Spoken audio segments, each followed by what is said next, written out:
Your parents bought a house in their 20s. They raised kids, owned 2 cars, and even went on vacations. Now, you can barely afford rent, let alone dream of owning a home. Most Americans are working harder than ever.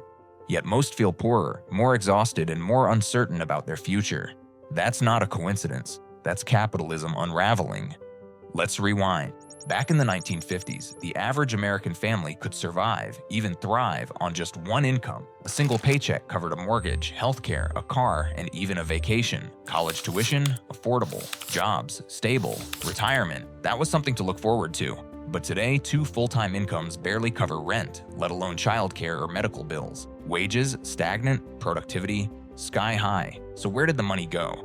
Let's go back to the basics. Capitalism is a system where private individuals or companies own the tools to produce goods and services. These tools, factories, land, technology are used to make profit. And the idea is simple. The more efficiently you use your resources, the more you can grow. But to keep growing, capitalism needs one thing above all else: profit, constant profit. So companies look for ways to make more by spending less. That's when the shift began. In the 1980s, under leaders like Ronald Reagan and Margaret Thatcher, markets were deregulated. Taxes for the rich were slashed. Unions were broken. Globalization became the golden ticket. Companies could now manufacture abroad, pay less, and profit more. And they did. As a result, jobs started disappearing. Factories moved overseas. Labor was cheaper in China, Mexico, and Vietnam. And American workers, they were left behind. Between 1979 and today, the US lost nearly 8 million manufacturing jobs. Real wages, the money you actually take home after inflation, have barely grown in over 40 years. Meanwhile, CEO pay has exploded, up over 1,000% since 1978. But here's where it gets worse. We were told, don't worry, the economy is growing. And technically, that's true. US GDP has more than quadrupled since the 80s. The stock market keeps hitting record highs. Corporate profits are booming. So why doesn't it feel like it? Because most of that wealth is going to the top. In the US, the richest 1% own more wealth than the entire middle class combined.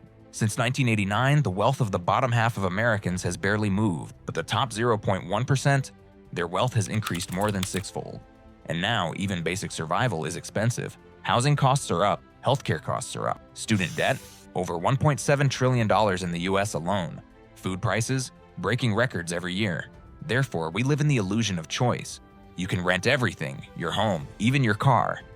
But ownership, that's slipping away. We're stuck in subscription life, monthly bills that never stop, debt that never shrinks, raises that barely matter. This isn't freedom, it's financial captivity. And it's not just economic pain, it's psychological. Burnout, anxiety, hopelessness. People are tired, not lazy, tired.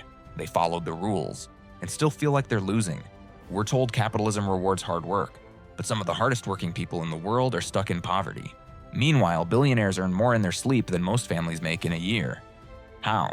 Through assets, stocks, real estate, capital gains. They don't just work, they own. And the system rewards ownership more than effort. The more people see the system for what it is, the more we can ask, what comes next? Should we regulate more? Should we reimagine how wealth is shared? Should workers own more of what they help create? These questions matter now more than ever. So where does that leave us? Capitalism is dying. The cracks are growing. People are waking up. Let me know your thoughts in the comments, and don't forget to like and subscribe to the channel for more videos like these.